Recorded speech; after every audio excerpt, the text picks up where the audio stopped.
तो मैं आज ये कह रहा हूं कि रघुवीर संधू, नरेंद्र सांगवान और भूपेंद्र लाठर, ये तीनों आदमी कांग्रेस पार्टी में नहीं रहेंगे। अगर ये कांग्रेस पार्टी में रहेंगे तो वीरेंद्र राठौर कांग्रेस पार्टी छोड़ देगा उसी समय। देखिए, पहले तो जिन्होंने साथ नहीं दिया वो कांग्रेस के अंदर है ही नहीं।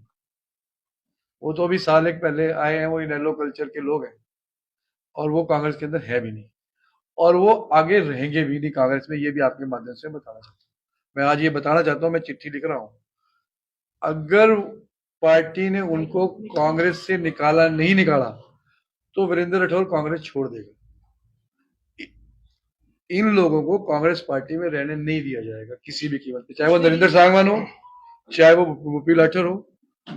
वो नरेंद्र सांगवान के लड़के का वीडियो मेरे पास है, नरेंद्र सांगवान के लड़के का वीडियो मेरे पास है। उसमें क्या है, उसका लड़का ये बोल रहा है, उसका रिकॉर्ड पे है। आप अगर कोई कहेगा तो मैं उस वीडियो को जारी कर दूंगा, जहां वो कह रहा है कि भाई कांग्रेस को कैसे हमने, कांग्रेस यहाँ जीत के कैसे हराने की प्लानिंग हो रही है।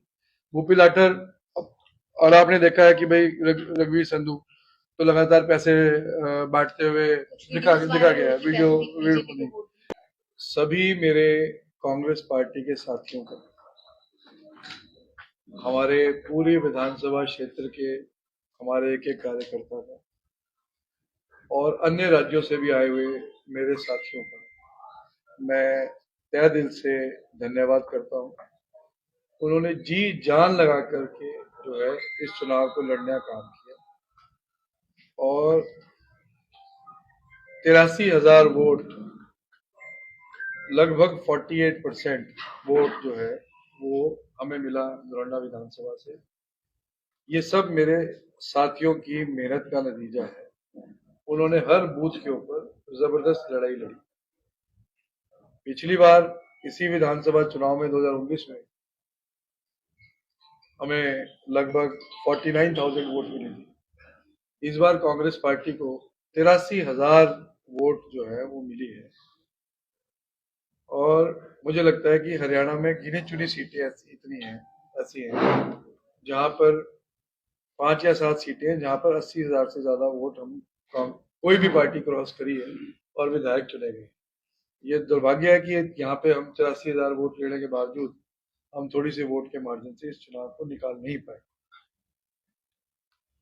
तो सभी आप सबके माध्यम से मैं सभी अपने कार्यकर्ताओं का धन्यवाद करता हूँ, और उनसे ये अपील भी करता हूँ कि हम अब विपक्ष में हैं, हमारे लिए संघर्ष का रास्ता है, और चाहे हम चुनाव जीतते भी तो भी विपक्ष में बैठना था और संघर्ष ही करना था।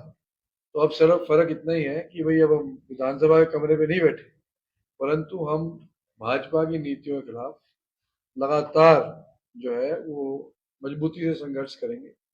चाहे वो हमारे किसान भाइयों की लड़ाई है, चाहे वो और आम आदमी की लड़ाई है, और जो मुद्दे हम लेकर के चले थे, उन तमाम मुद्दों पे हमारा संघर्ष जो है वो बिल्कुल जारी रहेगा।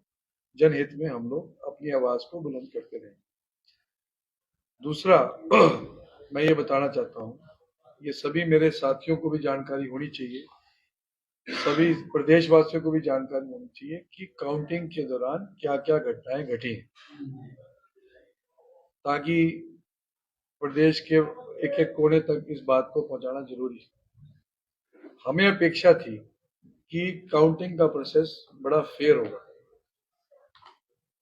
मैं काउंटिंग से एक दिन पहले मैं स्वयं लगभग पूरे 10 से 12 लॉयर्स का डेलीगेशन लेकर के मैं रिटर्निंग अफसर से मिल के आया। हमने 3 दरखास्तें उनको दी।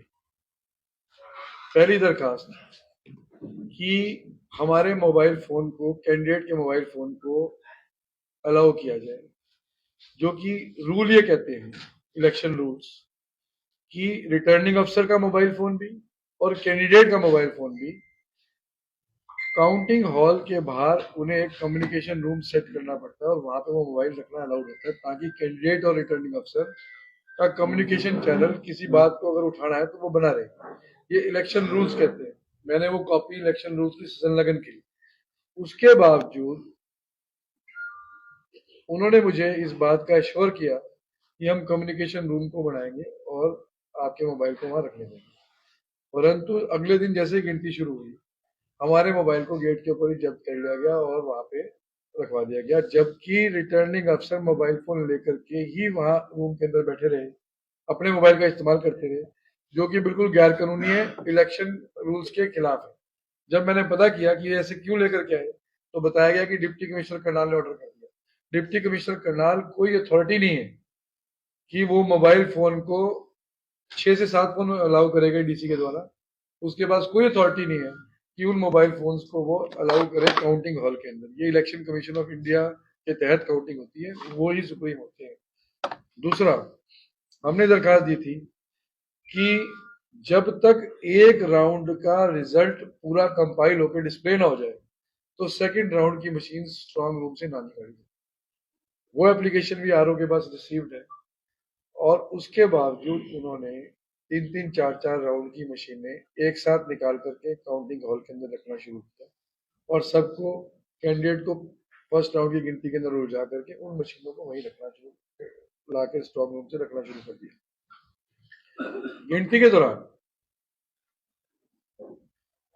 कई मशीनें ऐसी मिली जिनका मशीन नंबर और फॉर्म 17, जो कि सरकारी अधिकारियों द्वारा ही पोलिंग वाले दिन इशू किया जाता है, वो नंबर मैच नहीं,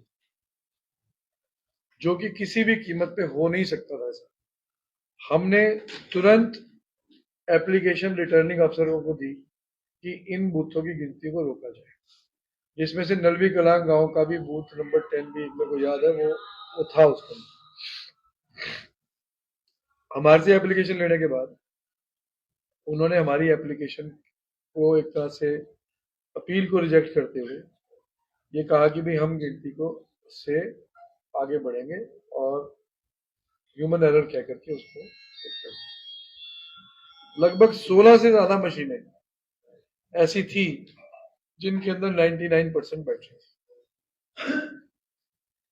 तो जब कोई भी मशीन का नंबर 17 फॉर्म का मकसद यही है, 17C का, कि चुनाव में धांधली को रोकने के लिए मशीन बदली ना जा सके, उसको रोकने के लिए 17C फॉर्म इशू किया जाता है। उसके अंदर मशीन का नंबर डाला जाता है, एक कॉपी उस फॉर्म की पोलिंग एजेंट को दी जाती है, और एक कॉपी उस फॉर्म की सरकार के पास रहती है। हमारे पास 250 के 250 बूथों के 17C फॉर्म अवेलेबल है। उसके बावजूद जब मशीन नंबर वहां पे डिफरेंट निकला, तो स्वाभाविक था कि भाई मशीन के चेंज होने के चांसेस उसके अंदर भाई थे।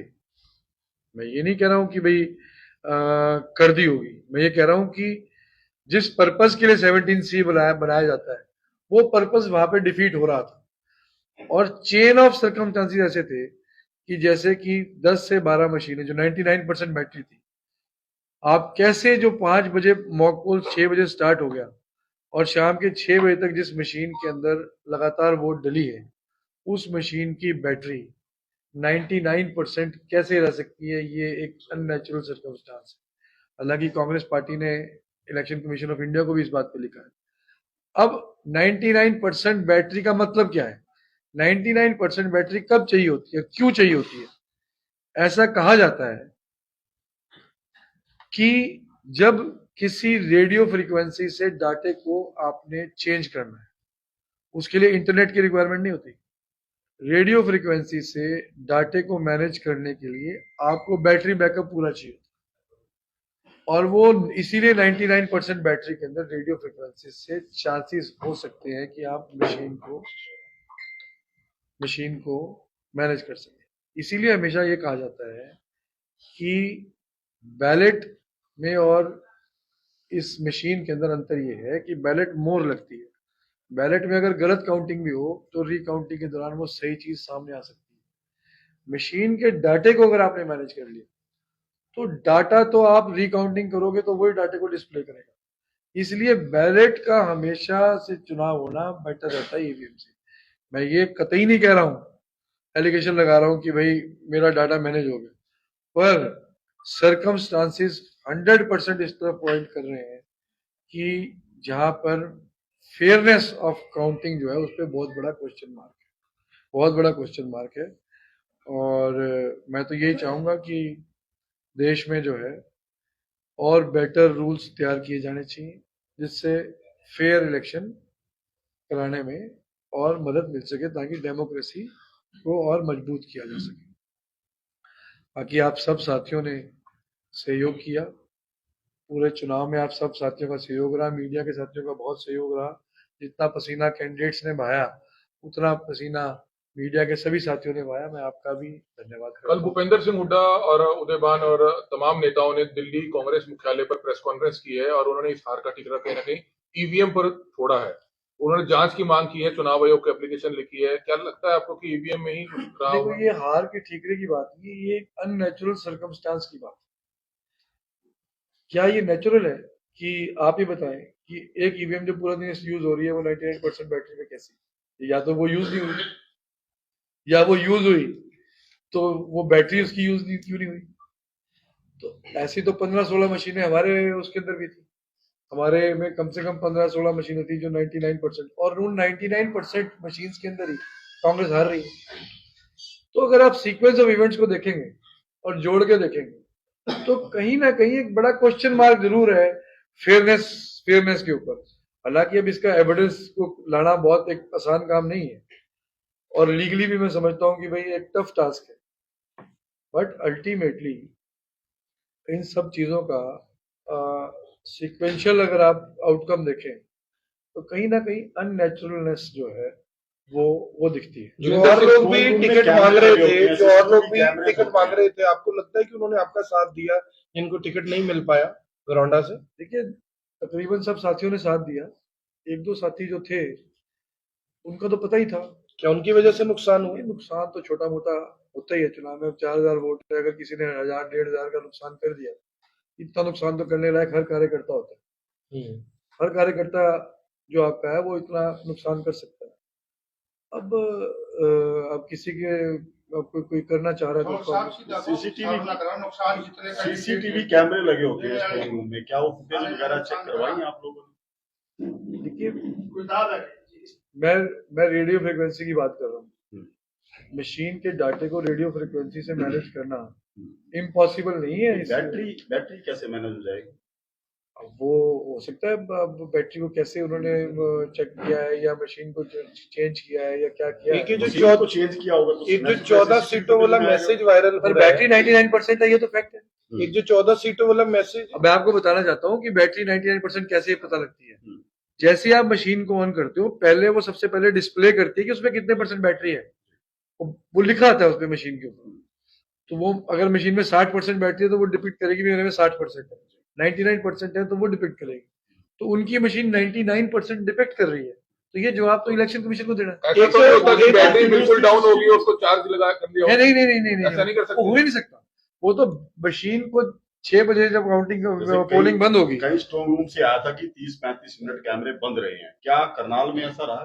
देखिए, उसके बारे में हम नहीं कह सकते हैं। जिस बात की मेरे पास पुष्टि नहीं है मैं नहीं कह सकता हूँ, बट 99% बैटरी अगर उसके अंदर है तो उसका जवाब तो इलेक्शन कमीशन को देना पड़ेगा, कैसे रही उसके अंदर बैटरी। एक सर मैसेज वायरल हो रहा है 14 सीटों का जिसमें गरौंडा, संध, कालका ये सीटें, आपने पढ़ा है वो मैसेज? क्या मामला है वो? देखिए, मैंने उस मैसेज को पढ़ा है। वो मैसेज हमारे इंचार्ज के पास पहुंचा है गुजरात में काउंटिंग शुरू से 3 घंटे पहले। क्या मैसेज है वो मैसेज एक व्हाट्सएप मैसेज है जिसका नाम हम डिस्क्लोज नहीं कर पा रहे हैं क्योंकि वो गुजरात से मैसेज आया है। बट उसमें उन्होंने 2 घंटे पहले मैसेज करके 14 सीटों का उल्लेख किया है कि इन 14 सीटों को रेडियो फ्रीक्वेंसी के माध्यम से मैनेज किया गया है। और कौन कौन सी सीटें हैं वो? ये एक मैसेज है, मैं पढ़ के सुना सकता हूँ उस मैसेज को। 2 घंटे पहले गिनती शुरू होने से पहले मैसेज आया है। वो लिखते हैं कि today election result will be like this: BJP 46 to 49, INC 36 to 38, INLD 2 to 3, others 3 to 4. The list of seats on which BJP has set the frequency is as follows: Kalka 1, Gronda 22, Asant 23, Rai 29, Karkodda 30, Safido 35, Uchala Kala 37, Bhadra 55, Dadri 56, Mendragarh 69, Hodal 83, Badkal 87, Gohana 32, Narwana 38. फिर वो व्यक्ति ये लिख रहा है, these are the seats on which BJP will cheat with high frequency, hence you will not win even a single seat out of these seats. These are all manipulated seats which Congress won, but BJP has changed the result by uploading data files in EVM. Therefore, there may be 2 to 3 seats different from the numbers given by me, but the result will be same as I have given the figures above. पर इस message को, क्योंकि इसकी मैं authenticity के ऊपर believe नहीं कर सकता हूँ, बट इसकी टाइमिंग जो है मैसेज की, इसमें मैसेज आने से पहले इसलिए बिलीव नहीं किया सकता था कि भाई कोई भी आदमी ऐसा मैसेज भेज सकता है, क्योंकि ये गिनती शुरू होने से 2-3 घंटे पहले आया है मैसेज रेलवे का, पर इस पे गौर नहीं किया गया। गौर इसलिए नहीं किया गया कि भी कभी भी आ सकता है मैसेज। रिजल्ट आने के बाद इस मैसेज को जब आप कंपेयर करते हो तो ये 14 की 14 सीटें जो है क्लोज मार्जिन ये से पहले ही आ गया था गिनती से। हाँ, जो मुझे बताया गया है, तो गिनती 2 महीने पहले आ गया, 2 घंटे पहले आ गया था। बट मैं इस मैसेज की ऑथेंटिसिटी के ऊपर मैं नहीं कह रहा हूँ कि भी कितना ऑथेंटिक है, पर ये चीजें कपल्ड विद काउंटिंग का जो तरीका है और हमारी एप्लीकेशंस के ऊपर कोई गौर ना होना, ये शो करता है कि हाँ। दूसरा मैं आपको बताना भूल गया कि जो ऑब्जर्वर थे इलेक्शन के अंदर वो अलवर से आए हुए थे। थोड़ी देर के बाद, हर राउंड के बाद, वो जो अपने फोन को ऑन करते थे, जैसे बीपी का मॉनिटर होता है, फ्रीक्वेंसी का वो जो होता है वो डिस्प्ले करता है। मैंने उनसे पूछा कि ये क्या है, कि आप हर राउंड के बाद जो ये मोबाइल को खोल रहे हैं और इसके ऊपर ये बीपी की मशीन की तरह जैसे मॉनिटर करता है, फ्रीक्वेंसी आती है, ये क्यों आप ये कर रहे हैं? तो उन्होंने मुझे बताया कि मैं इससे अपना शुगर लेवल चेक कर रहा हूँ। मैं कहा वो कैसे कर रहे हैं आप? बोला मेरे यहाँ पे चिप लगी है और उससे मेरे मोबाइल के अंदर शुगर लेवल मैं रेगुलर चेक कर रहा हूँ। तो जब कोई इलेक्ट्रॉनिक डिवाइस कोई अंदर ले जा ही नहीं सकता, मैं ये कहता हूँ कि भी हो सकता है वो शुगर लेवल की चिप हो, बट चिप लगा करके ऑब्जर्वर अगर रूम में बैठा है तो वो कैसे बैठ सकता है इलेक्ट्रॉनिक चिप लगा करके? और ये बात उन्होंने मुझे स्वयं बताई है, मैं किसी की सुनी हुई नहीं कह रहा हूँ, मैंने वो पकड़ा है मोबाइल। तो अब ये बड़ा नेचुरल है कि एक चिप लगा हुआ, ऑब्जर्वर के हाथ में चिप लगी है और वो काउंटिंग हॉल के अंदर है। अगर उनको बीपी का मॉनिटर करना था या शुगर की मॉनिटरिंग करनी थी तो उनको बताया जाना चाहिए था। वो उनको किसी भी कीमत पे एक इलेक्ट्रॉनिक डिवाइस को लेकर के काउंटिंग हॉल के अंदर नहीं बैठना चाहिए, चाहे वो चिप शुगर को टेस्ट करने की। राठौर साहब, आप खुद एक सीनियर एडवोकेट है, सुप्रीम कोर्ट में प्रैक्टिस कर रहे हैं। सुप्रीम कोर्ट में जब ईवीएम का मामला गया था तो सुप्रीम कोर्ट ने डिनाई किया था लोकसभा चुनाव में कि इसी से यानी कि वोटिंग होगी। क्या लग रहा है आपको भी सुप्रीम कोर्ट में तथ्य नहीं रखे जा रहे, या जो अब बातें हो रही हैं ये सिर्फ कहने के लिए, असल में ऐसा कुछ नहीं है? देखिए, बैलेट क्वेश्चन वो नहीं है, बैलेट से वोटिंग कराने में हर्ज क्या है? अभी भी तो बैलेट से वोट मिली है हमें, जो बैलेट पेपर में वोट मिली उसमें हम जीते हैं, कांग्रेस जीती है। मतलब काउंटिंग में समय लगेगा लेकिन छेड़छाड़ नहीं हो सकती उससे। फ्री अगर एक दिन का समय लगता भी है तो डेमोक्रेसी को स्ट्रेंथन करने के लिए हम एक दिन का समय दे सकते हैं। अभी भी तो 12 घंटे लगते मतलब मशीनरी या मशीनरी से छेड़छाड़ हो सकती है। और आप देख सकते हैं जितने बैलेट से वोट आई है उसमें हम जीते। कांग्रेस को जो बैलेट से वोट मिली है अभी भी उसमें हम जीत रहे हैं। जो एग्जिट पोल आए थे, एग्जिट पोल में कांग्रेस आगे थी।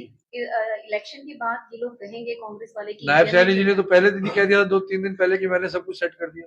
क्या सेट कर दिया था उन्होंने? बताइए, क्या जनता का माइंड सेट कर दिया था? एग्जिट पोल या क्या सेट कर दिया था? एग्जिट पोल सारे गलत साबित हुए इस बार भी, और मध्य प्रदेश और छत्तीसगढ़ के चुनावों में भी।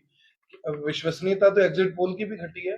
देखिए, अगर मशीन को अगर आप मैनेज करोगे तो फिर सारे एग्जिट पोल फेल होंगे, आपके सर्वेज भी फेल होंगे। खट्टर साहब कह रहे हैं कि साइलेंट वोटर था जिसने वोट किया।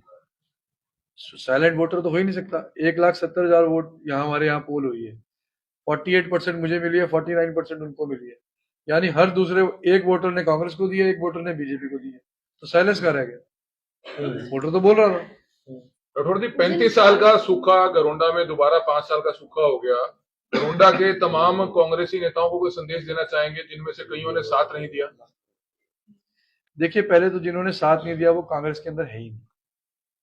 वो तो अभी साल एक पहले आए हैं, वो इनेलो कल्चर के लोग हैं और वो कांग्रेस के अंदर है भी नहीं, और वो आगे रहेंगे भी नहीं कांग्रेस में। ये भी आपके माध्यम से बताना चाहता हूँ।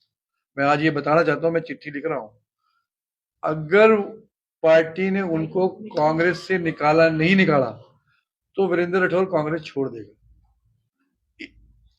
इन लोगों को कांग्रेस पार्टी में रहने नहीं दिया जाएगा किसी भी कीमत पे, चाहे वो नरेंद्र सांगवान हो, चाहे वो भूपी लाठर हो, वो नरेंद्र सांगवान के लड़के का वीडियो मेरे पास है, वीडियोस वायरल हुई है नरेंद्र सांगवान के लड़के का वीडियो मेरे पास है। उसमें क्या है? वो उसका लड़का ये बोल रहा है, उसका रिकॉर्ड पे है, आप अगर कोई कहेगा तो मैं उस वीडियो को जारी कर दूंगा, जहां वो कह रहा है कि भाई कांग्रेस को कैसे हमने, कांग्रेस यहाँ जीत के कैसे हराने की प्लानिंग हो रही है। भूपी लाठर, और आपने देखा है कि भाई रघुवीर संधू तो लगातार पैसे बांटते हुए दिखा गया है वीडियो।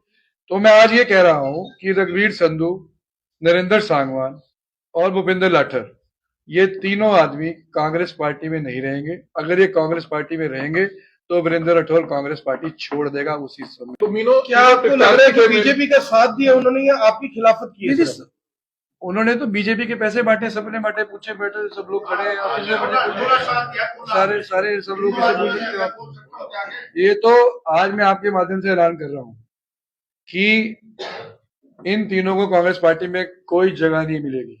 ये बेहतर है कि बीजेपी में चले जाए या किसी और पार्टी में चले जाए। अगर पार्टी ने इनको निष्कासित नहीं किया तो मैं तुरंत प्रभाव से कांग्रेस छोड़ दूंगा। राठौर जी 15 राउंड तक कंटिन्यू गिनती चल रही थी, 16, 17, 18वें राउंड में काफी लेट प्रोसेस हुआ, काफी लोगों ने क्वेश्चन किया कि इतनी लेट का आप अंदर थे। क्योंकि 1138 पे वो बीच में एक उन्होंने ब्रेक दिया था, उसकी वजह से डिले हुआ है।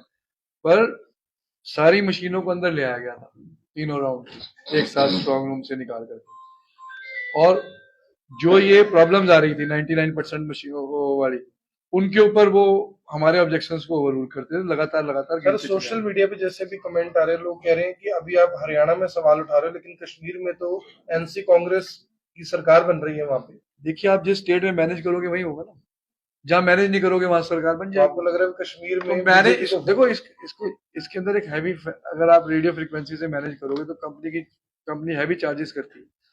तो इतना ये आपको हर स्टेट के अंदर इतना अमाउंट को पे करना भी हर एक पार्टी के बस की बात नहीं है। राठौर साहब, आपने लेटर की बात की, लेटर लिखने की, कुछ इसी प्रकार का लेटर दिव्यांशु भोदीराजा ने वीरेंद्र सिंह राठौर के लिए भी लिख रखा है। तो वो भी इन लोगों के कहने से लिखा था, आपने साथ दिया था? मैंने पूरा साथ दिया था, आपने कवर किया था। यहाँ तो 11,000 लोगों की वर्कर मीटिंग की थी, सभी कार्यकर्ता लगे। जो लोग वोट कर चुके हैं, आपको लगभग 83,000 वोट मिले, उन लोगों से कुछ कहना चाहिए? मैं उनका धन्यवाद करता हूँ और मुझे पूरी उम्मीद है कि भाई साथी हमारे साथ खड़े रहेंगे और मैं भी उनके साथ खड़ा हूं। सीनियर नेता हैं कांग्रेस के शमशेर सिंह गोगी, वो भी 2200 वोटों से हारे हैं। कल उन्होंने बयान दिया है कि ये कांग्रेस नहीं आ रही है, हुड्डा कांग्रेस आ रही है। जो गाना उन्होंने बजाया गया कि आ रही है हुड्डा सरकार, आ रही है हुड्डा सरकार, उसका जातिगत कहीं ना कहीं वो नुकसान हुआ है, जिसके चलते कांग्रेस आ रही है। देखिए, मैं तो इस बयान से सहमत नहीं हूँ, ठीक है ना जी। तो शमशेर सिंह गोगी जी ने ही इस प्रकार के नेताओं को कांग्रेस में लेकर के आए थे, उसका भी रोष था असंध के अंदर। शमशेर सिंह गोगी जी ने इस प्रकार के नेताओं को यहाँ प्रमोट किया जिन्होंने घरौंडा की सीट के अंदर ये काम किया, तो गोगी जी को भी खमियाजा भुगतना पड़ा अपनी सीट के। लोगों में रिएक्शन हुआ। उन्होंने कहा कि राहुल गांधी की रैली हुई सबसे पहले मेरे हल्के में, लेकिन भूपेंद्र सिंह हुड्डा ने मेरा नाम तक स्टेज से नहीं लिया। देखिए जी, हुड्डा साहब ने तो उनका प्रचार के लिए आए, पिछली बार भी हुड्डा साहब प्रचार पे आए थे, दीपेंद्र जी प्रचार पे आए थे, सब गोगी जी का वो गैप पूरा हुआ। तो आपको ऐसा कहना गलत है। आपको लगता है जो शमशेर सिंह गोगी कह रहे हैं या और भी नेता कह रहे हैं कि बाप बेटे की पार्टी है, किरण चौधरी भी सवाल उठा रही है, इसमें कहीं ना कहीं कुछ तथ्य हैं? क्योंकि अब तो हाईकमान ने भी हुड्डा साहब को तलब कर ली। अरे भैया, ऐसा कुछ नहीं है। आप मुझे बताइए कि जब रणदीप सुरजेवाला जी और शैलजा जी आकर के एक कैंडिडेट को यहाँ पे प्रमोट करके जा रहे हैं और उनके कैंडिडेट बीजेपी के साथ, उनके लोग बीजेपी के साथ शरेआम घूम रहे हैं, तो क्या रणदीप जी ने उनको रोक लिया क्या? क्या रणदीप सुरजेवाला ने रोका क्या उनको? क्या सपोर्ट कर रहे थे उनको कुछ ऐसा? अरे भाई, अगर आप नहीं रोक रहे तो सपोर्ट ही कर रहे हो। साइलेंट रहना भी तो सपोर्ट है। जरूरी थोड़ी है कि भाई बोलने से सपोर्ट है, किसी का साइलेंट रहना भी सपोर्ट है। तो आपकी बात हुई कभी रणदीप सुरजेवाला से? आपके भी जानकार हैं, पुराने अच्छे मित्र हैं। देखिए बेटा जी, इन चीजों में बात करने की आवश्यकता नहीं पड़ती है। आदमी की नीयत जो होती है ना, वो दिखती है। तो ये तो जब ये लोग जब ये सारा काम कर रहे हैं, वो तो स्वाभाविक अपने नेताओं के इशारों पे कर रहे होंगे, और अगर नेता इशारा ठीक से करेंगे तो वो क्यों करेंगे? अब 5 साल बाद चुनाव होंगे, 5 साल फिर जनता के बीच में उसी तरह रहेंगे। देखिए, हमारा काम है जनता की बात। पार्टी जिसको चुनाव लड़ाना चाहे हम उनके साथ हैं, ठीक है ना। और दिव्यांशु बुद्धि राजा की आपने बात की, मैं आज भी कह रहा हूं कि Divyanshu Buddhi Raja was not a right choice और लोकसभा फॉर लोकसभा। आज भी मैं कह रहा हूं, पार्टी का डिसीजन रहा हो। हम यहाँ 2 चीफ मिनिस्टर्स के खिलाफ लड़ रहे थे, मजाक नहीं था।